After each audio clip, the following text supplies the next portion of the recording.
Hello everyone. आज हम लोग पहली क्लास में मिल रहे हैं for this revision classes of direct hit series for your 71st BPSC prelims. So last class में मैंने अनाउंस किया था that is available in the YouTube also.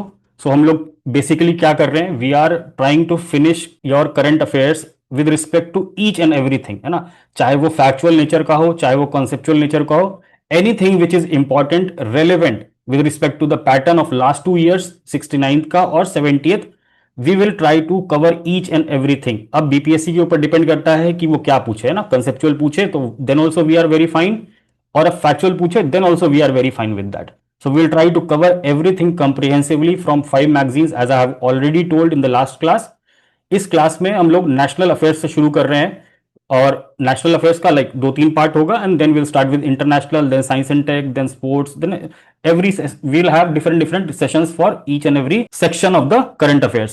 So starting with the today's class, we will be doing national current affairs part 1. Her class लगभग 30 से 40 minute की होगी, so that you can absorb the content also, ना। जो चीज भी अगर मैं 20-25 चीज पढ़ाऊं आपको, तो वो चीज आपको absorb भी होनी चाहिए, ताकि आप वापस से उस चीज को भूलो ना कभी भी, है ना, till your exam at least. So those who have not join this particular course, ये इंडिपेंडेंस डे ऑफर में ये रिवीजन क्लासेस प्लस जो हमारी टेस्ट सीरीज है, 16 टेस्ट हैं, 4 फुल लेंथ जो है वो स्टार्ट हो रहा है 10 तारीख से। 9 तारीख को आप लोग को टेलीग्राम ग्रुप जो है आपका, उसमें सारे डिटेल्स मिल जाएंगे लिंक के साथ। क्वेश्चन पेपर भी रात में आपको 9 बजे के आसपास मिल जाएगा, so that you all can get the print out. Sunday को 12 से 2 we will have live test on Google Meet, है ना, in the serious exam hall condition. So this test series is also included in this revision classes, which is in an offer of 249 rupees. अगर आप इसको enrol करना चाहते हैं तो you can enroll by calling at this number. Links भी shared है, Telegram में भी शेयर्ड है, यूट्यूब पे भी शेयर्ड है। हर वीडियो के डिस्क्रिप्शन और कमेंट्स में you have this link also. और कोई अगर आपको प्रॉब्लम आ रही हो, you can always contact our HR, she will definitely help you with the enrollment process and the course details. So start करते हैं। सबसे पहला important national affairs which was covered in Drishti, I Drishti magazine also, और this is very very important also ना। Last के अगर हम papers देखें तो something of this very big nature is definitely asked, है ना। वो किस नेचर में क्वेश्चन पूछेगा that we don't know, either they can ask in the nature of operation, या कौन से वेपन्स यूज्ड हुए। जैसे अभी आप डीएसओ के पेपर जो बीपीएससी का हुआ है, उसमें आप देखोगे आकाश तीर के बारे में पूछा ना, विच वॉज इन न्यूज। सो आकाश तीर के बारे में पूछा कि कौन से ऑर्गेनाइजेशन उसको डेवलप किया ना। हम कह रहे हैं कि कितनी हल्ला थी कि इंडिजिनियसली डेवलप्ड है ना, आकाश इंडिजिनियस डेवलपमेंट है। तो दे आस्क कि किस कंपनी ने उसको मैन्युफैक्चर किया है। So we will cover each and everything with respect to operation Sindoor, जो मेजर मेजर मेजर बातें हैं, so that you don't miss any of this news in your actual exam, है ना। वन लाइनर भी आ जाए तो भी हम उसको निकाल ले जाए। सो स्टार्टिंग विद ऑपरेशन सिंदूर, सबसे पहली बात, पहलगाम अटैक किस दिन हुआ? 22 अप्रैल को हुआ। 25 इंडियन और 1 Nepali citizen, and means Nepali citizen was targeted and killed. So just remember कि 1 नेपाली सिटीजन था, 25 इंडियन सिटीजन थे। इसकी जिम्मेदारी किसने ली? द रेजिस्टेंस फ्रंट, जो कि एलईटी का एक ऑर्गेनाइजेशन, एक फ्रंट है। So just remember the resistance force LET. Then operation Sindoor was conducted on 7th of May, है ना। इंडिया ने 9 terror infra sites of Pakistan पे अटैक किया। So this is very clear, operation Sindoor का डेट हमको याद है। Then operation Bunyan al Marsoos was launched by Pakistan targeting Indian military bases, है ना, हम सबने सुना था। So this was the operation name by Pakistan. ये पूछेगा नहीं बीपीएससी, बट स्टिल सीक्वेंस में चीजें देख रहे हैं तो we must understand each and everything. 10 मई की ये बात है, and same day we had ceasefire announced also. ये तो बेसिक से इवेंट्स की बात हो गई, मेजर मेजर इवेंट्स जो थे। इसमें 3 personalities were very very famous, they were taking the press conference.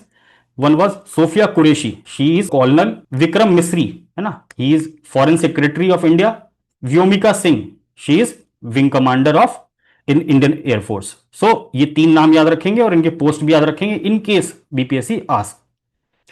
अब ये जो ऑपरेशन सिंदूर हुआ था, इसके साथ साथ और भी ऑपरेशंस हुए थे जो अभी तक चल रहे हैं। इनमें से जो major major important operations last के 2-3 महीने में न्यूज में थे, we have covered that also. So just remember these names also. ये है ऑपरेशन अभ्यास, जो 7 मई को कंडक्ट किया गया था, and this was the largest national civil mock drill, है ना, मॉक ड्रिल किया गया था। This was the largest such drill conducted since 1971 India Pakistan war. So just remember this, है ना, विच अगर ऐसे भी पूछ ले आपसे कि which was the largest operation conducted by India, है ना, सिंस दिस, तो ऑपरेशन अभ्यास नाम था, ठीक है, national word civil mock drill था। Then operation Keller was launch in May, है ना, 13 मई, डेट इतने इंपॉर्टेंट नहीं है, but just remember the timeline की किस तरह से चल रहा था, to neutralize terrorist in Jammu and Kashmir. तो ऑपरेशन किलर अगर पूछ ले तो डोंट मार्क अरुणाचल प्रदेश और सिक्किम और ना कोई और जगह का नाम नहीं मार्क करेंगे, operation Keller related to Jammu and Kashmir, जितनी भी बात कर रहे हैं सब Jammu and Kashmir related to this Pahalgam terror attack and aftermath, है ना, उसके बाद जो भी क्लीन अप हो रहा है टेररिस्ट का, those operations are covered here. Then operation shield 31 मई को, mock drills in bordering states of Pakistan, ठीक है, पंजाब हो गया आपका, राजस्थान हो गया, जम्मू कश्मीर हो गया, सो जो भी बॉर्डरिंग स्टेट्स थे विद रिस्पेक्ट टू पाकिस्तान, वहां पर ये ऑपरेशन शील्ड कंडक्ट किया था, it was also mock drill. Then operation Mahadev, very recently 29 जुलाई, अभी 5-6 दिन पहले की बात है, eliminated mastermind of Pahalgam terror attack, जो एलईटी के मास्टरमाइंड थे उनको एलिमिनेट कर दिया गया in operation Mahadev. So just remember this की ऑपरेशन महादेव में अभी एलिमिनेट हुआ है, और होम मिनिस्टर ने लाइव पार्लियामेंट सेशन में इसका अनाउंसमेंट भी किया था और उसके बारे में बताया भी था। So operation Mahadev. Then operation Shiv Shakti, ये अभी चल रहा है ना, it is ongoing counter terror operation. So ये 5-6 नाम याद रखेंगे, and then this basics of fact यहां पर जो भी बताया है। अब इसमें बहुत सारे वेपन्स यूज हुए थे जिनकी बहुत ज्यादा चर्चा हो रही थी, ठीक है।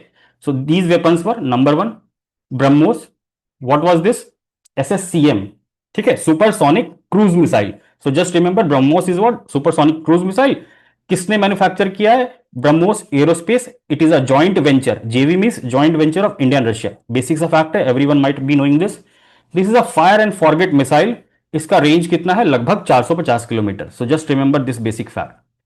देन आकाश, है ना, so Akash is what, a surface to air missile system, it is an indigenous air defence control system. So it is an indigenously developed defence system, और क्या है, surface to air, just remember this, surface to air, and it was very very useful in countering Pakistan drone swarms. तो ना पाकिस्तान ने drone attacks किए थे, आपको याद भी होगा सबको, तो उसमें 99% of the drone swarms were utilized by this Akash team. So this is indigenous air defence system, है ना। सो सरफेस टू एयर, और किसने डिजाइन किया है, डीआरडीओ ने डिजाइन किया, और मैन्युफैक्चर किसने किया है, Bharat electronics limited, just remember this. Then S-400 triumph, so this is what, a long range surface to air missile system, again it is a missile system, long range है, just remember this, है ना। It is an air defence shield, जो India का air defence shield था उसकी तरह काम किया, और this was dubbed as Sudarshan Chakra, है ना। अगर सुदर्शन चक्र पूछ ले कि किसको कहा गया, तो S-400 ट्रेम, S-400 ट्रेम हमने किससे लिया है, रशिया से, जस्ट रिमेंबर दिस। S-400 ट्रेम is an air defence system of Russia. Then एक हैमर गाइडेड बॉम्ब की भी चर्चा की गई थी, जिसको रफाल पे यूज किया गया था, Rafale was also first time used in combat role, ठीक है, जो एक्चुअल वॉर में Rafale was used for the first time, just remember this also. SCALP की एक चर्चा की गई थी, which was a cruise missile. So ये 4-5 नाम बहुत इंपॉर्टेंट है, जस्ट रिमेंबर दिस, और may be if you want to read about this all these like weapons also, you can go in Google and you can read this weapons also, है ना, इनके बारे में थोड़ा सा बेसिक पढ़ लें फॉर योर सेटिस्फैक्शन, है, जो भी चीज पूछी जा सकती है we have given here, other than this you can go and refer to the Google, अपने हिसाब से आप पढ़ सकते हो। अब इस पर्टिकुलर अटैक के बाद गवर्नमेंट का जो एक्शन था उसमें 5 पॉइंट की बात की गई थी। Number 1 was suspension of Indus water treaty 1960, ठीक है, Indus water treaty was suspended for the first time 1960 में साइन किया गया था, just know the basics, between India and Pakistan at Karachi by our prime minister Jawaharlal Nehru and the president of Pakistan Ayub Khan, है ना। It was brokered by world bank, just remember these basic facts. अब इसमें basically बात किया गई ईस्टर्न रिवर्स और वेस्टर्न रिवर्स, है ना, इंदस वाटर ट्रीटी में 2 ईस्टर्न रिवर्स और वेस्टर्न रिवर्स की बात की गई, Ravi, Beas, Sutlej, India has control over this, है ना, unrestricted use for irrigation, hydro power generation etcetera. So ये जो 3 नदियां हैं ईस्टर्न रिवर्स, इसका मेजर पार्ट इंडिया के पास जाता है, और इंडिया अनरिस्ट्रिक्टेड यूज कर सकता है for these things, irrigation, hydro power generation etcetera. So overall जो इंदस वाटर का पूरा पूरा पानी है ना, जो इंदस वाटर सिस्टम का पानी, उसका लगभग 20% है इंडिया के पास, और जो 3 नदियां वेस्टर्न वाली है ना, Indus, Jhelum, Chenab, it is with Pakistan. तो इसका जो 80% पानी जाता है वो पाकिस्तान को जाता है। So just remember these to basics of fact. And जो ये सस्पेंशन हुआ, ठीक है, ये सस्पेंशन इंडस वाटर ट्रीटी के अंडर नहीं हुआ है। सो इंडस वाटर ट्रीटी में देखो क्या है, नॉन सस्पेंशन का क्लॉज है विच सेज दैट जो भी हमारा इंडस वाटर ट्रीटी है वो ऑपरेशनल रहेगा even during the wars also. So आज तक, है ना, जब से ये 1960 से साइन किया गया था तब से लेकर आज तक कभी भी ये सस्पेंड नहीं किया गया, सिर्फ ये पहली बार किया गया। और गवर्नमेंट ने किसका हवाला दिया है? Article 62 of Vienna convention on the laws of treaties 1969। So just remember कि गवर्नमेंट ने इसके अंडर इसको कह के, है ना, इसको सस्पेंड किया है, not because of any provision of Indus water treaty, है ना। There is a non suspension clause in the Indus water treaty जो कहता है कि ये ऑपरेशनल रहेगा even during the war. So आप सोचो कि किस लेवल की ट्रीटी थी, किस लेवल की अंडरस्टैंडिंग थी which was thoughted by Pakistan bad intentions. तो ये हो गई पहली इंडस वाटर ट्रीटी की बात।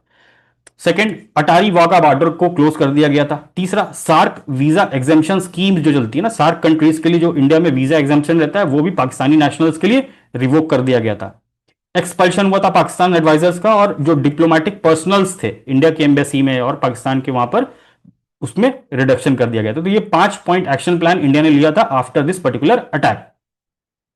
Then one more important news was there. National Security Advisory Board was reconstituted, है ना, and former RNAW chief was appointed as the chairman। और चेयरमैन का नाम क्या है? Alok Joshi. Just remember this name, Alok Joshi. और ये नेशनल सिक्योरिटी एडवाइजर बोर्ड क्या है?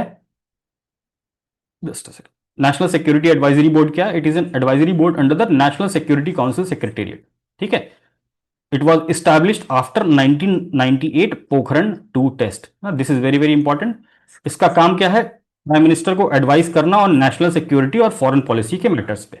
So this was an important news with respect to this operation Sindoor, और जो भी पहलगाम अटैक हुआ है उससे रिलेटेड जितनी भी इंपॉर्टेंट फैक्ट्स थे वी हैव डिस्कस्ड। इसके बाद भी if we get some other facts we will definitely tell you in the upcoming classes. तो अभी के लिए this much fact is more than enough and you must remember each and everything with respect to this particular news। तो moving forward, है ना, इसके आगे देखते हैं। Next news is about the Waqf amendment bill, है ना। प्रेसिडेंट का एक्सेंट मिल गया था। So this was also in news continuously from last year, और इस पे बहुत ज्यादा चर्चा भी हुई थी with respect to process, with respect to हमारा जो सेक्युलरिज्म है या जो भी हम इंटरफेयर कर रहे हैं, those things were very much in news. So just know the basic provisions, और क्या क्या इवेंट्स भी हुए ना, फैक्चुअल इवेंट्स भी हम इससे रिलेटेड देख लेंगे। सो बेसिक एक टाइमलाइन देख लेते हैं। Waqf bill amendment bill last year introduce किया गया था। 9 अगस्त 2024 को both the houses send this particular bill to joint parliamentary committee, है ना। सो लास्ट ईयर की बात है, जॉइंट पार्लियामेंट्री कमेटी में भेजा गया ताकि इस बिल को वापस से रिव्यू किया जा सके। जेपीसी में कितने मेंबर्स होते हैं? 31 मेंबर्स। स्टैटिक बातें हैं ये। 31 members, 21 from Lok Sabha, 10 from Rajya Sabha. 31 जनवरी 2025 को जेपीसी रिपोर्ट सबमिट करती है किसको? लोकसभा स्पीकर को, ठीक है। 3 अप्रैल 2025 को ये पास हो जाता है लोकसभा से। अब now this is important, this factual information is important.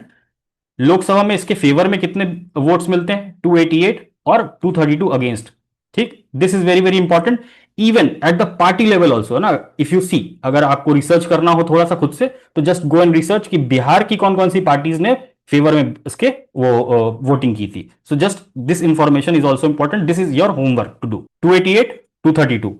4 April को पास्ड बाय राज्यसभा, 128 फेवर में वोट थे, 95 अगेंस्ट में। This is very very important ना, कई बार पूछा जा चुका है इस तरीके का question. So that's why I have kept this particular fact. अभी जो वक्फ बिल है इसको सरकार ने नाम क्या दिया है? उम्मीद एक्ट, ठीक है। सो उम्मीद एक्ट का फुल फॉर्म क्या है ये भी पता होना चाहिए। फुल फॉर्म बीपीएससी का अगेन फेवरेट चीज है, हर चीज में वो फुल फॉर्म पूछ लेता है हर साल 1-2 question.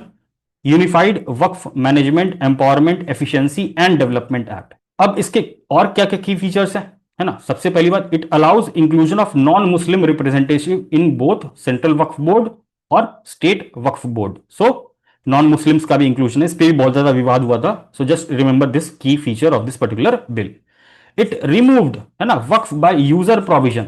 So Waqf by user provision का मतलब क्या है कि अगर कोई वक्फ की जमीन है ना, जिसपे कि कोई आदमी यूज कर रहा है उसको, और वो उसको because of the user he claims that it is Waqf land. So Waqf by user property ये प्रोविजन को एलिमिनेट कर दिया गया है, रिमूव कर दिया गया है अब, because this was the major source of land grabbing, ठीक है। So this was removed.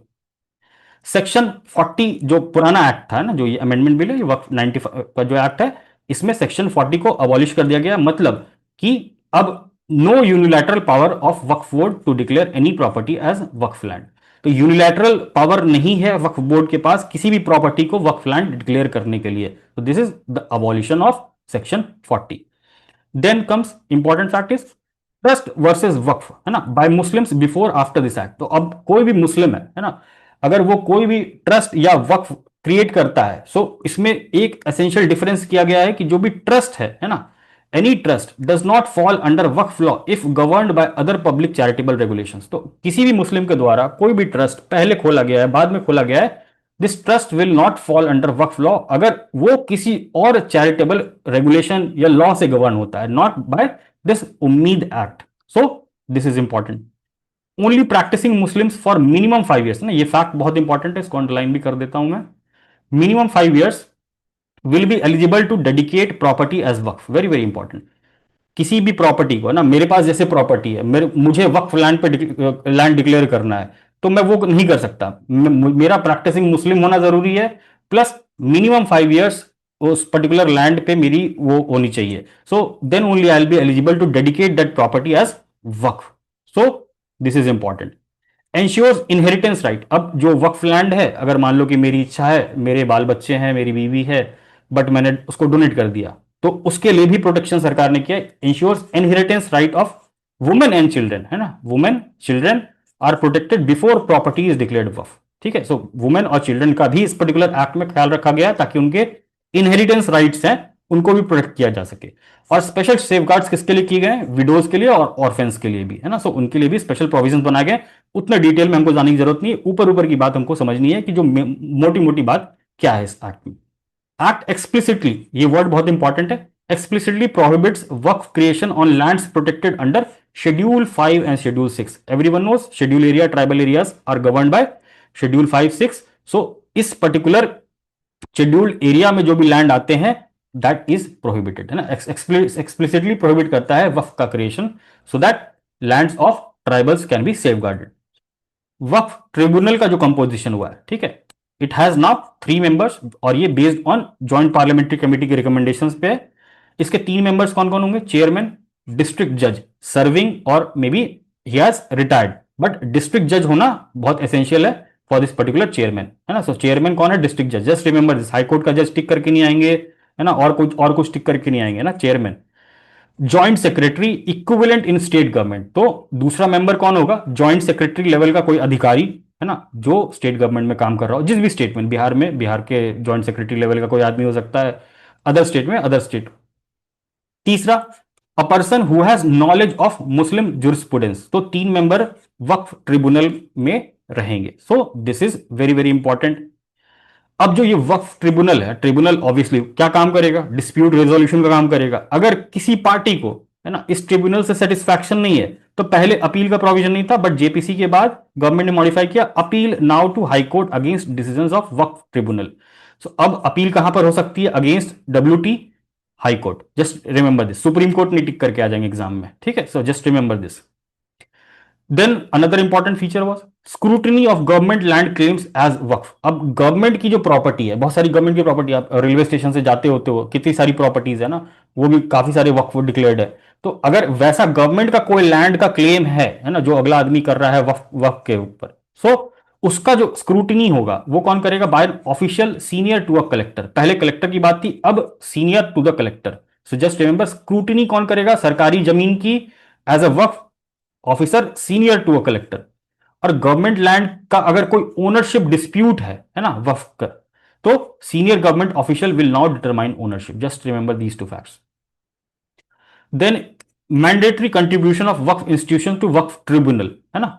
So this is the contribution. ये इतना इंपॉर्टेंट नहीं है, बट स्टिल पहले 7% था, अब 5% कर दिया गया, ताकि जो वक्फ बोर्ड है ना, वो, सॉरी ये वक्फ ट्रिब्यूनल है, ये वक्फ बोर्ड है, just change it. This is change to 7 to 5%, and this is done so that जो वक्फ बोर्ड है ना, they can spend more money in the charitable purpose. So सरकार को या जो भी मैनेजमेंट है उसको कम पैसा देना है, और जो ज्यादा पैसा है वो खर्च करना है लोगों पे, चैरिटेबल पर्पसेस पे। So this is the objective. Mandatory contribution जो है वो घटा के 5% कर दिया गया है। Mandatory government audits very very important है, जो मैंडेटरी गवर्नमेंट होगा, ये ऑडिट होगा of Waqf institutions with annual income greater than 1 lakh. जो ये फिगर याद रखेंगे, 1 लाख से ज्यादा इनकम है किसी भी वक्फ इंस्टीट्यूशन की तो गवर्नमेंट ऑडिट मैंडेटरी है। So this was all important fact related to Waqf act, and you must remember each and every fact now. Then a major important infrastructure development projects went in Jammu and Kashmir. तो बहुत बहुत important चीजें हुई है last के 5-6 महीने में। यू कैन सी न्यूज के हेडलाइंस है, rail renaissance in Jammu and Kashmir, first all weather rail link inaugurated, historical inauguration of rail division, world's highest this, world highest this. तो इसमें मेजर बातें आप लोग को ऑलरेडी पता होंगी। Here we will just recap each and everything in sequence with understanding so that you don't do any basic mistakes. सबसे पहला देखते हैं USBRL project, Udhampur Srinagar Baramulla railway link project. ठीक है, this is the biggest project undertaken by Indian railways in the Himalayan region since independence. तो you see this was also inaugurated by prime minister Modi. इस particular project में total 36 tunnel है और 943 bridges हैं। So overall बहुत बड़ा project है, क्योंकि यहां लिखा हुआ है ना biggest project since independence. So it is a national project और इसका एम क्या है, कश्मीर को रेस्ट ऑफ इंडिया से कनेक्ट करना। It is an all weather rail link. So map अगर हम लोग देखें, जस्ट सी द मैप,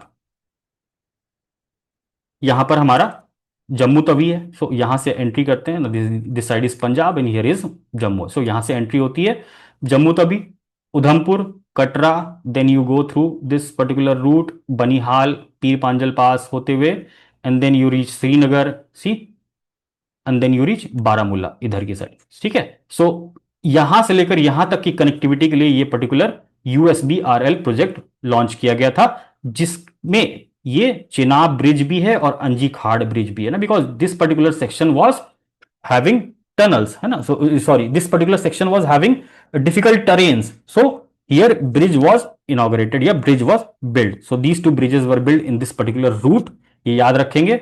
यहां पर एक क्लियर मैप भी है, you can see this also. यहां पर हम यहां से शुरू होते हैं, पठानकोट इधर जाते हैं ना, यू सी इधर की साइड जा रहे हैं ना, we are going to west and will see कि ईस्ट में भी बहुत important project Z Morh tunnel inaugurate हुआ है। So we will see that कि इधर इधर कश्मीर से या जम्मू से हम इधर जाएंगे और एक इधर जाएंगे। सो बोथ और very very important. Jammu Kashmir में इतना सारा डेवलपमेंट होना इंफ्रास्ट्रक्चर का, that is very very important. Jammu Kashmir is favourite area of UPSC BPSC सबका।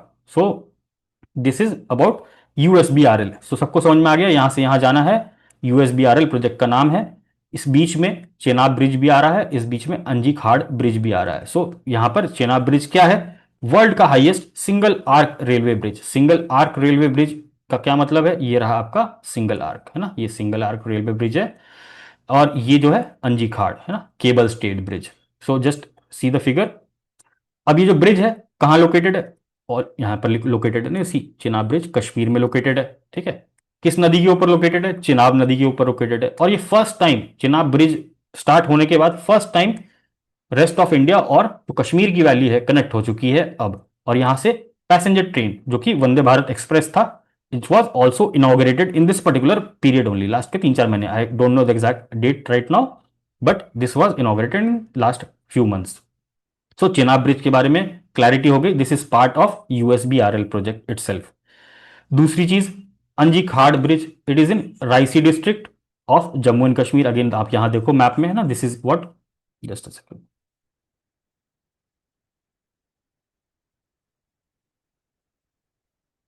यस। सो यहां आप देखो, this is your Reasi district Anji Khad bridge. So again this is also India's first cable stayed bridge. So India का पहला cable stayed bridge is अंजी खाड़, and this is the second highest rail bridge after Chenab railway bridge. So this is the highest railway bridge of India.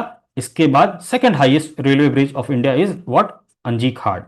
So this is also on what, Chenab. So Anji Khad is what, a tributary of Chenab. Just remember कि अंजी खाड़ जो है नदी, this is also tributary of Chenab. तो both Chenab के ऊपर ही है ना, यू सी यहाँ पर मैप भी बनाया हुआ है, आप यहाँ पर देखो, ये चिनाब नदी जा रही है, यू सी ये चिनाब।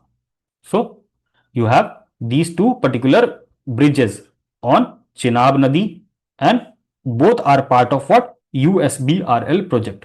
तीसरी चीज, वंदे भारत स्टार्ट की गई है first ever train service directly linking Kashmir to the mainland. Very very important. कहां से कहां गया है ये train? Katra to Srinagar.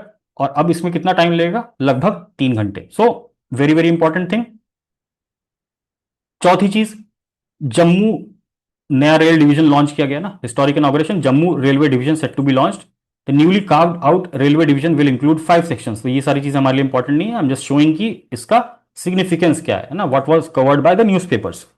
70th railway division in 17th zone, so 6th under northern rail, so this is the 6th railway division under northern zone. यहां पर पूरी की पूरी लिस्ट है, रेलवे जोन, उसका हेडक्वार्टर, स्टेट्स कवर्ड। कई बार ये सवाल पूछता है, इवन यूपीएससी में भी लास्ट के लास्ट ईयर पूछा था। Just remember 2 3 things. Northern railways, जिसमें कि ये जम्मू एंड कश्मीर, ये जम्मू रेल डिवीजन किस में आ रहा है? नदर्न रेलवेज में, जिसका हेडक्वार्टर कहां पर है? नई दिल्ली में। आपका स्टेट बिहार है, तो बिहार को हम याद रखेंगे ईस्टर्न सेंट्रल रेलवे का पार्ट है, और इसका हेडक्वार्टर कहां है? हाजीपुर। ठीक है।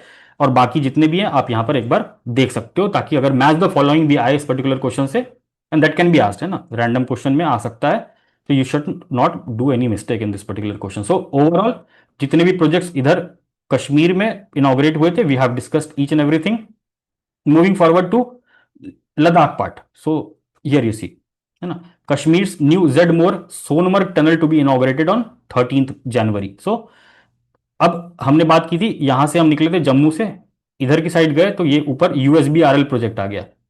इधर इधर चले गए लेह लद्दाख की तरफ, तो ये कौन सा है? जोजिला ना, जोजिला प्रोजेक्ट। ये जोजिला प्रोजेक्ट इधर चल रहा है, मोस्ट इंपॉर्टेंट थिंग। और यूएसबीआरएल जिस जो कि अब इनॉग्रेट हो चुका है, वो अपना वेस्ट साइड की तरफ चल रहा है। तो यहां पर जेड मोर टनल के बारे में बेसिक सी बात देख लो आप लोग।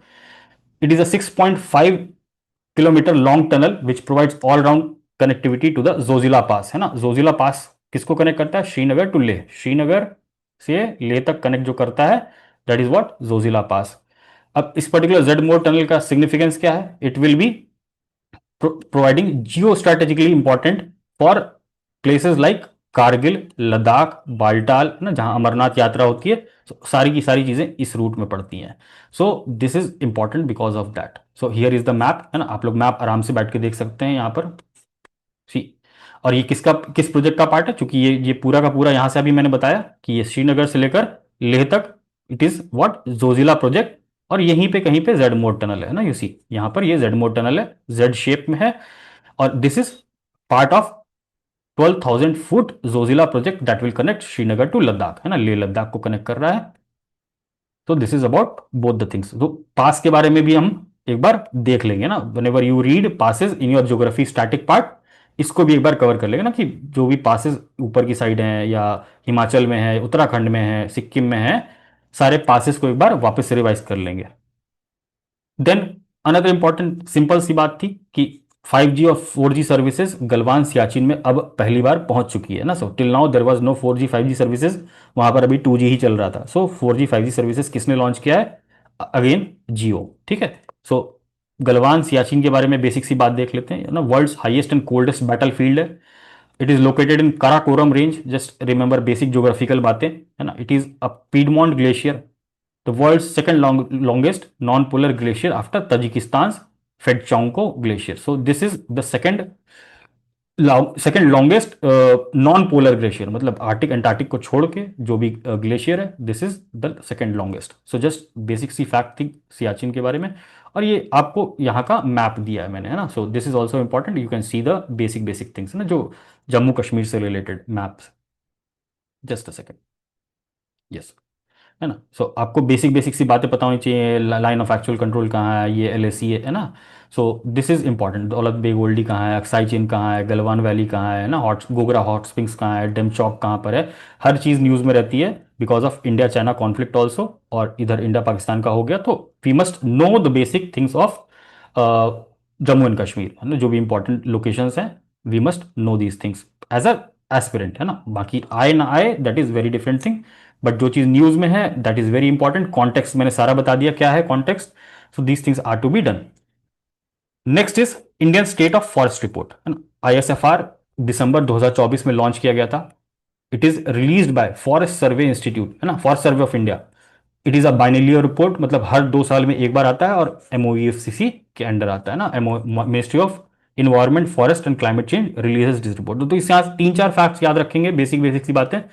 दृष्टि में बहुत ज्यादा दिया हुआ था, that is not needed for your exam. यहां पर total forest and tree cover 827356 kilometre square, इस फैक्ट को याद नहीं रखेंगे, इस फैक्ट को याद रखेंगे कि जो इंडिया का टोटल ज्योग्राफिकल एरिया है ना, लेट से 100% इंडिया है ना, ये जो भी आप इंडिया का मैप बनाते हो 100% है, उसका 25.17% एरिया कवर करता है फॉरेस्ट और ट्री मिला के, है ना। फॉरेस्ट कितना, 21.76%, और ट्री कवर कितना है पूरे इंडिया का, 3.14%। तो जस्ट याद रखेंगे तीन फैक्ट। 25.17% कहां का है, टोटल फॉरेस्ट और ट्री कवर का, और सिर्फ फॉरेस्ट कवर पूछ ले तो 21.76, सिर्फ ट्री कवर पूछ ले तो 3.14।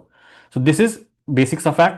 देन लार्जेस्ट फॉरेस्ट कवर है ना, एरिया, एरिया किसका सबसे ज्यादा है फॉरेस्ट कवर में, Madhya Pradesh, then Arunachal Pradesh, then Chhattisgarh.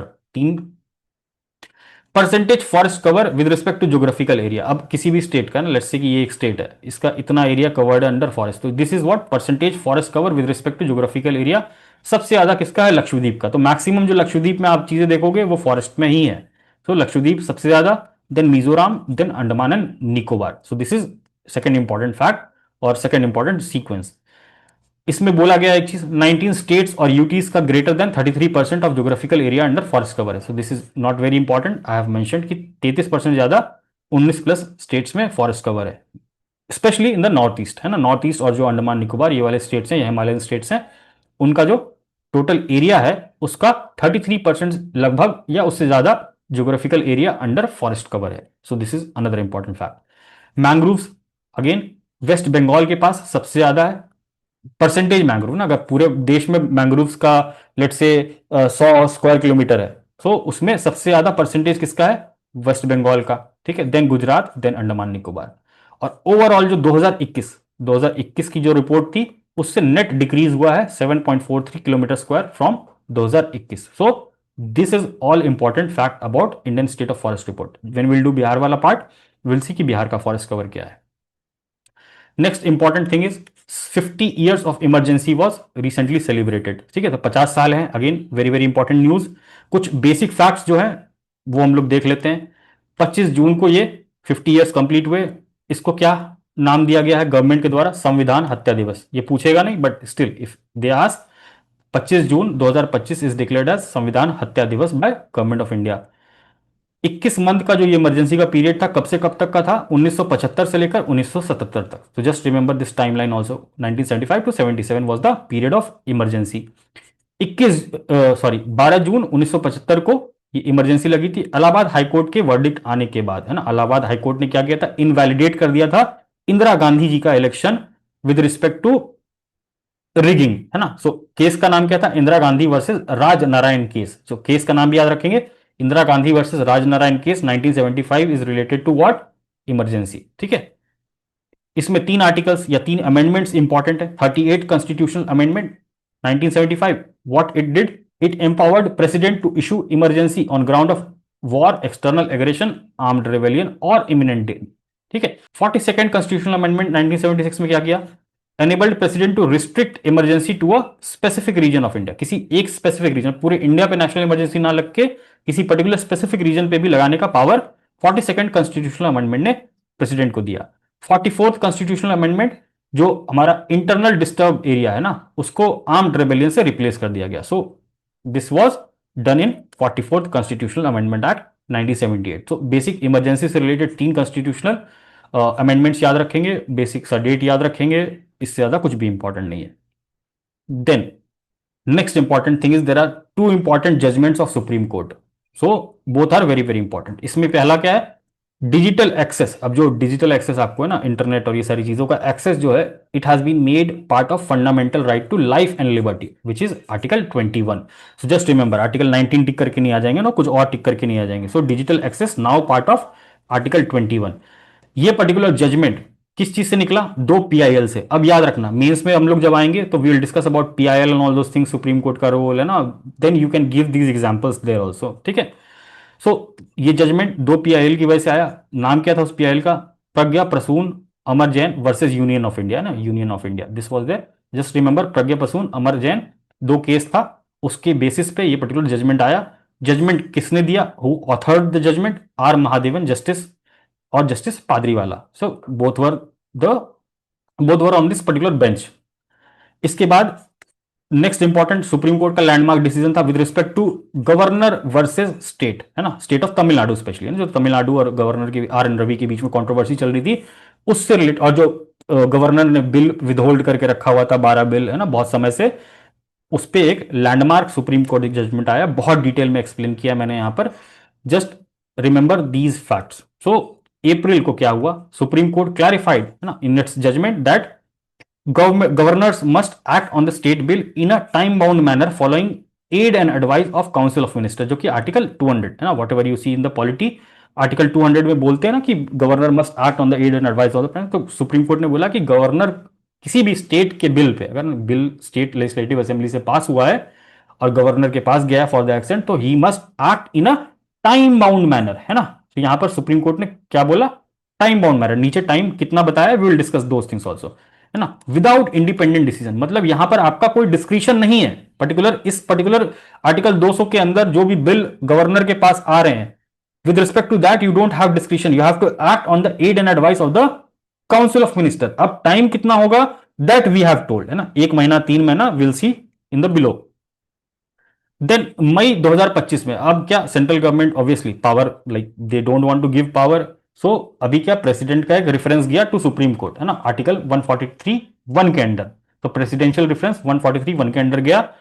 President ने सवाल पूछा सुप्रीम कोर्ट से, can supreme court stipulate any time frame. Supreme court ने यार टाइम, अभी नीचे हम देखते हैं ना डिसीजन में टाइम की बात की गई है, तो प्रेसिडेंट ने रेफरेंस दिया कि सुप्रीम कोर्ट क्या इसके बारे में टाइम फ्रेम फिक्स करने के लिए एलिजिबल भी है क्या, आप हमें उसका वो बताइए. सो ये याद रखेंगे, है ना, कि under which article president supreme court को रिफर कर सकते हैं एनीथिंग, है ना. So this is important. अब यहां पर बेसिकली 3 चीज के लिए ये जजमेंट बहुत बहुत इंपॉर्टेंट है. ठीक है, सबसे पहली बात, it laid guidelines for governor with respect to bill. तो गवर्नर को डायरेक्शन मिला है with respect to bill. So overall पूरा का पूरा जो केस था इसी के ऊपर था, सुप्रीम कोर्ट ने गाइडलाइंस ले किए हैं. सुप्रीम कोर्ट ने यहां आर्टिकल 142 का यूज किया है, मतलब कंप्लीट जस्टिस वाला आर्टिकल यूज किया है, जो 12 bills governor R N Ravi Tamil Nadu के लेके बैठे हुए थे, है ना, उसको सुप्रीम कोर्ट ने पास कर दिया. ठीक है, so this was important, complete justice करने के लिए किया गया. तो आर्टिकल याद रखेंगे, 12 बिल जो तमिलनाडु गवर्नमेंट के बहुत समय से पेंडिंग थे, उसको सुप्रीम कोर्ट ने लॉ में कन्वर्ट कर दिया खुद से, है ना, without involvement of the governor. Third, given itself power to issue mandamus to the president. अब यहां पर तीसरी इंपॉर्टेंट बात क्या की है सुप्रीम कोर्ट ने, अपने आप को पावर दे दिया है to issue mandamus to president, है ना, when a bill has been referred to him by the governor. तो गवर्नर अगर कोई बिल, स्टेट का गवर्नर कोई भी अगर बिल प्रेसिडेंट के लिए रिजर्व करता है, तो सुप्रीम कोर्ट वहां पर पावर अपना यूज कर सकती है मैंडमस का with respect to president. So this 3 things are important, that's why its decisions are called as landmark decision. अब इसके जो मेजर हाइलाइट्स हैं ना, जो भी डिसीजन के मेजर हाइलाइट्स हैं, जो भी मेजर टाइमलाइन है, मेजर बातें की गई हैं, these can be asked in the statement form. तो इसमें कोई भी चीज बीपीएससी पूछ सकता है या कोई भी एग्जाम पूछ सकता है. तो we must know the major things as an aspirant. तो नंबर पहली बात क्या की गई है, constitution does not allow absolute pocket veto to the governor. ठीक है, तो ऑब्वियसली बात है, आप बिल लेके जिंदगी भर नहीं बैठ सकते, तो एब्सोल्यूट पॉकेट वीटो का कोई प्रोविजन नहीं है ना, कॉन्स्टिट्यूशन में कोई प्रोविजन नहीं है. तो हमने पढ़ा भी है बेसिक्स में, टाइप्स ऑफ वीटो पावर, है ना, तो अपना एक बार बेसिक भी रिवीजन कर लेंगे वीटो पावर से रिलेटेड. तो constitution does not allow absolute veto governor को. ठीक है, पहली बात डिसीजन की. Governor cannot indefinitely delay action on a bill. ठीक है, अगेन सेम बात है ना, कि इंडेफिनेटली आप बिल लेके बैठ नहीं सकते, आपको जवाब देना पड़ेगा, आपको वापस करना पड़ेगा, आपको कुछ तो करना पड़ेगा.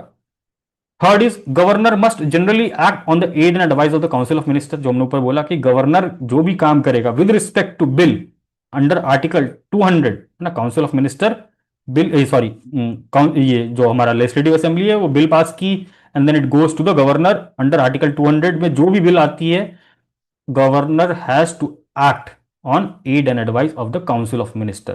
That is when dealing with this bill under article 200. तो आर्टिकल 200 के अंदर जितने भी बिल अगर डील कर रहा है गवर्नर, तो they he must act on the aid and advice of the council of, must लिखा है ना, must generally act. Then comes, if legislature repasses the bill with or without amendments, governor is bound to grant access. ठीक है, अगर कोई bill है ना, अगर कोई लेजिस्लेचर बिल को फिर से पास कर देता है दोबारा विद और without amendments, governor is bound to grant एक्सेस। This is very very important. Governor cannot reserve a reenacted bill for president consideration. ठीक है, अभी गवर्नर ने क्या किया, लेट्स से कि कोई बिल है, यहां आया गवर्नर के पास, गवर्नर ने बोला रिजेक्ट, सरकार बोली या जो भी लेजिस्लेचर है कि हम फिर से नया बिल पास कर देते हैं ना अपने हिसाब से।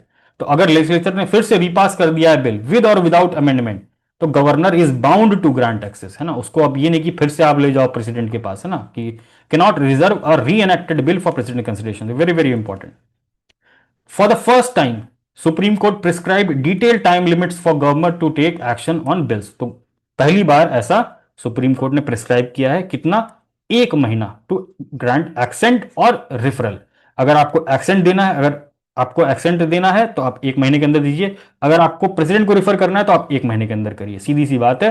That is governors expected to take prompt action. तो सुप्रीम कोर्ट का कहना है कि आप लेके बैठे नहीं रह सकते बिल, आपको 1 महीने के अंदर या तो पास कर देना, या तो रिजेक्ट कर देना, या तो आप प्रेसिडेंट को रिफर कर दीजिए। तो 1 महीने का ये period very very important, just remember this for assent और रिफरल।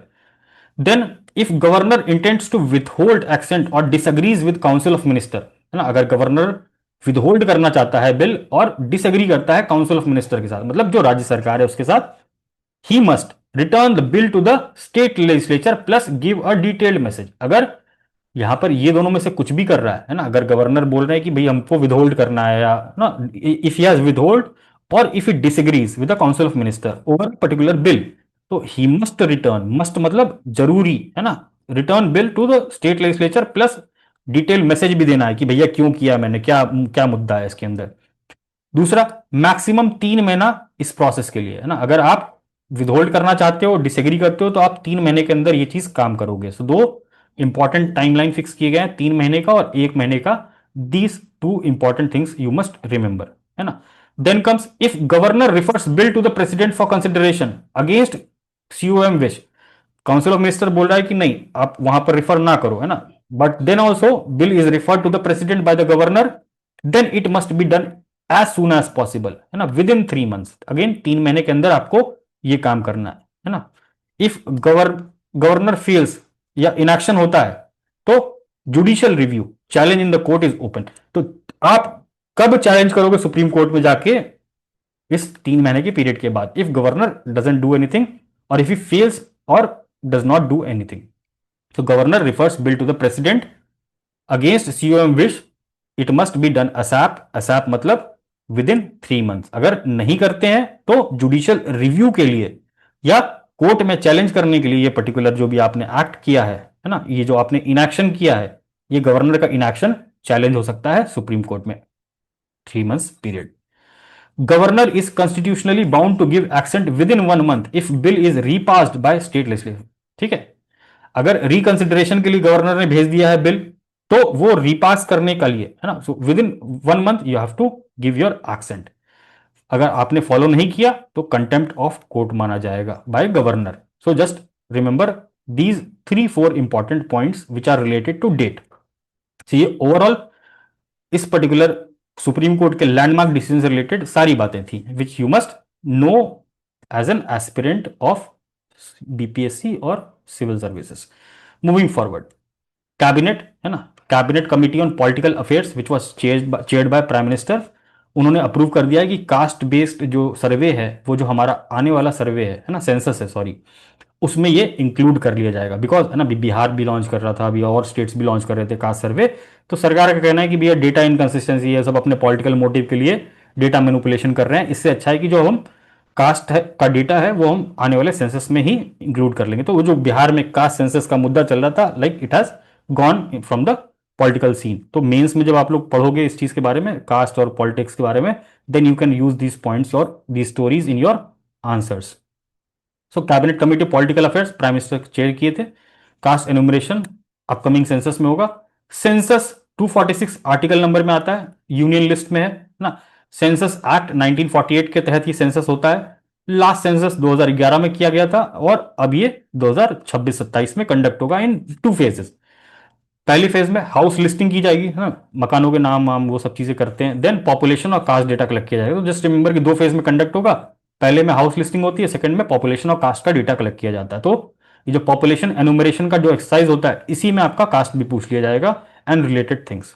सो कास्ट के बेसिक बेसिक से पुराने facts. Last comprehensive caste data was conducted in 1931। Everyone of you know this, है ना, अभी तक सुन ही लिया होगा। 1941 में कलेक्ट किया गया था बट पब्लिश नहीं किया गया था क्योंकि वर्ल्ड वर्ल्ड वॉर टू हो रहा था। 1951 में, सो जस्ट रिमेंबर, है ना, कि लास्ट कॉम्प्रिहेंसिव कास्ट डेटा, जो कास्ट सर्वे हुआ था, कास्ट सेंसस हुआ था, जो भी बोल दो आप लोग, है ना, 1931 में हुआ था। 41 में डेटा कलेक्ट हुआ था बट पब्लिश नहीं हुआ, तो हम इसको मानेंगे नहीं। बट है ना, अगर ऐसा कोई स्टेटमेंट बोल रहा है कि 1941 में कलेक्ट किया गया, पब्लिश नहीं किया गया, तो वो स्टेटमेंट सही है ना, तो बिल्कुल एग्जैक्ट बातें यहां लिखी गई है। 1951 में कंसिस्टेंटली डेटा आया एससी और एसटी कम्युनिटी पे, है ना। तो 1951 से जो इंडिपेंडेंस के बाद हमारा सेंसस हुआ है, उसमें कंटिन्यूसली एससी एसटी के डेटा को अलग से निकाला गया है। बट जो अदर बैकवर्ड क्लासेस थे, है ना, दोज वर नॉट इंक्लूडेड। सो उसके लिए क्या हुआ था, मंडल कमीशन की स्थापना की गई थी 1979 में। और मंडल कमीशन के अकॉर्डिंग क्या डेटा मिला था ओबीसी का, 52%, है ना। बेस्ड ऑन दैट जो हमारा रिजर्वेशन का क्राइटेरिया था, वो सारी चीजें हुई थी। देन 2011 में सोशियो इकोनॉमिक कास्ट सेंसस हुआ था for comprehensive caste data collection, because Manmohan Singh in 2010 said in parliament that we will be doing something. So 2011 में सोशियो इकोनॉमिक कास्ट सेंसस हुआ, बट इसका डेटा पब्लिश नहीं किया गया अगेन, है ना, बिकॉज इसमें अगेन डिस्क्रिपेंसीज थी, बहुत सारे इंक्लूजन एक्सक्लूजन एरर्स थे, और भी बहुत सारी बातें थी, पॉलिटिकल लेवल पे भी बहुत सारी चीजें थी। So that's why the data was not release. तो अभी जो हमारे पास, like we are in 2025, so almost 2011 का अगर कास्ट सेंसस का डेटा, लाइक बात चल भी रही थी कि उसको रिलीज कर दिया जाए, but again that data is not very useful. So fresh caste census will be done with the upcoming census. So this was important news. Then another important thing is Tripura, Mizoram और गोवा, है ना, they have become fully functional literate states. तो पहला state अगर पूछ ले तो Mizoram, second Goa और थर्ड त्रिपुरा रिसेंटली बन गया है अंडर दिस उल्लास स्कीम, है ना। ULLAS scheme government of India ने लॉन्च किया गया था as a centrally sponsored scheme 2020 से, सॉरी 2022 से 2027 तक के लिए। It is known as new India literacy programme. So ULLAS scheme, इसका बेसिकली टारगेट क्या है, it targets to make fully functional literate India by 2030 under new education policy 2020। इसमें जो जो आपकी फुली फंक्शनल लिटरेसी का क्राइटेरिया है ना, it is having a national benchmark of 95% literacy among individuals with 15 years और अबव एज। सो 15 साल से ऊपर के लोग हैं जो, उनके लिए ये कि 95% अगर आपके किसी भी राज्य में लोग लिटरेट बन जाए, तो this is categorised as fully functional literacy. इस पर्टिकुलर चीज का एम क्या है, aims to empower non literate youth and adult with foundational literacy, numeracy and critical life skills. तो उल्लास स्कीम के अंदर लिटरेसी की कौन सी बात कर रहे हैं, ये बच्चों के एजुकेशन या उस लिटरेसी की बात नहीं कर रहे हैं, है ना। यहाँ अडल्ट, है ना, जो नॉन लिटरेट्स लोग हैं, उनके यूथ के, उनके बारे में बात कर रहे हैं कि उनको अगर फाउंडेशनल लिटरेसी दे दिया जाए, न्यूमरेसी मतलब गुणा भाग, और लिटरेसी मतलब पढ़ना, ABCD, ये सब चीज़ें जो है, और क्रिटिकल लाइफ के स्किल्स सिखा दिए जाए, तो उसको हम ये लिटरेट मानेंगे, फुल्ली फंक्शनल लिटरेट, अगर 95% पॉपुलेशन आपकी कवर हो जाती है तो ये दो तीन फैक्ट बेसिक से थे, जस्ट रिमेंबर दिस। और 2024 में एक फैक्ट है, Ladakh became first administrative unit to declare full literacy under this particular ULLAS initiative. तो यहां पर दो तीन फैक्ट याद रखेंगे, मिजोरम, गोवा, त्रिपुरा, तीन स्टेट रिसेंटली बने हैं, तो आपको कुछ भी पूछ सकता है। स्कीम का नाम क्या है, किस स्कीम के अंडर बने हैं, उल्लास, उल्लास के बारे में ये डिटेल, एंड देन ये Ladakh. So this was all about this particular news.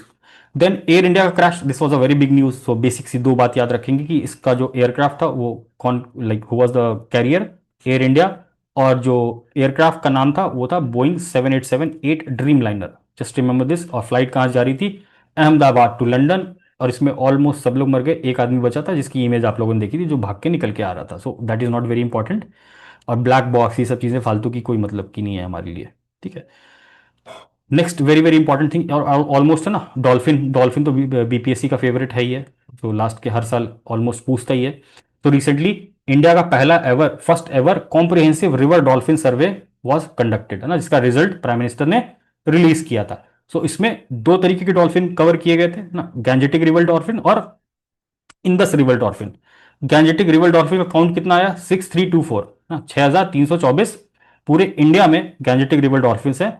और इंदस रिवर डॉल्फिन सिर्फ 3 मिले है ना सर्वे में, जो कि ब्यास रिवर में थे। ठीक है, so this two important thing are there. Population wise अगर देखें तो सबसे ज्यादा पॉपुलेशन गैंजेटिक रिवर्स डॉल्फिन की कहां मिली, उत्तर प्रदेश में। अभी बिहार टिक करके नहीं आ जाएंगे ना एग्जाम में। सो यूपी में 2397 और बिहार में कितने मिले, 2220। And then West Bengal. So just remember this thing. जो हॉटस्पॉट है ना, जो जो हॉटस्पॉट पाया गया of this Gangetic river dolphin, hotspot का क्या मतलब है, हाई डॉल्फिन डेंसिटी, वहां पर डेंसिटी का पॉपुलेशन, डॉल्फिन का डेंसिटी ज्यादा है। तो वो सबसे ज्यादा डेंसिटी कहां पर है, बिहार में है ना, ये चीज याद रखेंगे। पॉपुलेशन कहां पर है, सबसे ज्यादा यूपी में मिला है। डेंसिटी, घनत्व है ना, ये डेंसिटी का सिंबल होता है। हाई डॉल्फिन डेंसिटी सबसे ज्यादा कहां है, बिहार में। कितनी है, 1.62 पर किलोमीटर है ना, पर किलोमीटर रिवर स्ट्रेच में अगर आप देखोगे तो 1.62 आपको डॉल्फिन नजर आएंगे, which is greater than Uttar Pradesh. Simple सी बात। बिहार में भी जो चौसा मनिहार का स्ट्रेच है ना, यूसी चौसा कहां पर है और मनिहार कहां पर है, उसका स्ट्रेच जो है वहां पर 2.2 एवरेज है। और मनिहार राजमहल स्ट्रेच जो अपना भागलपुर वाला रीजन है, ऑब्वियसली वहां पर डॉल्फिन के लिए हमारे पास बहुत ज्यादा है, तो वहां पर 2.75 पर kilometre. So this is important. और ये जो बिहार में हाई डेंसिटी है, इसका कारण क्या है, high due to deeper river channels, बहुत गहरे गहरे रिवर चैनल्स हैं which are suitable for dolphin ना, अनडिस्टर्ब्ड उनको लोकेशन मिलती है। बिकॉज ये जो आपका इधर वाला एरिया है, यूपी वाला एरिया है या चौसा वाला एरिया है या उसके पहले का एरिया है, वहां पर बहुत ज्यादा पानी भी साफ नहीं है और बहुत ज्यादा डेप्थ भी नहीं है। So this was about first ever survey of Gangetic river dolphin. Gangetic river dolphin का बेसिक बेसिक फैक्ट जो है, those things you have covered I guess already in your static subjects. अब ये दोनों क्या है, फ्रेश वाटर डॉल्फिन हैं, just remember this. दोनों किस में है, आईयूसीएन के रेड लिस्ट में और एंडेंजर्ड कैटेगरी में। कभी भी जो ये बड़े बड़े जानवर है हमारे, डॉल्फिन हो गया, टाइगर हो गया है ना, ये सारे के सारे एंडेंजर्ड कैटेगरी में आते हैं, क्रिटिकल एंडेंजर्ड में नहीं आते हैं। Just remember this very basic fact है ना। जो ये डॉल्फिन है, टाइगर है ना, this they come under endangered category, not critically endangered. So E N, endangered, IUCN की रेड लिस्ट में। और जो इंडिया का कानून है, वाइल्ड लाइफ प्रोटेक्शन एक्ट 1972, उसके शेड्यूल्ड 1 में है, that means highest level of protection are granted to these particular species. So this was all for today's class. आज हम लोगों ने स्टार्टिंग की है with national current affairs part 1 and almost we have seen 10-15 important events. Other things we will cover in next national current affairs part 2, and then we will move on to other sections, international and maybe science and tech. So this was all. Now you all can ask your doubts. सब लोग अपने अपने mic को open कर सकते हैं one by one. They can ask everything about this particular course और मे be with respect to exam. जो भी आपके डाउट्स हैं please ask. Yes please. Good evening sir. Yes, yes Sumit.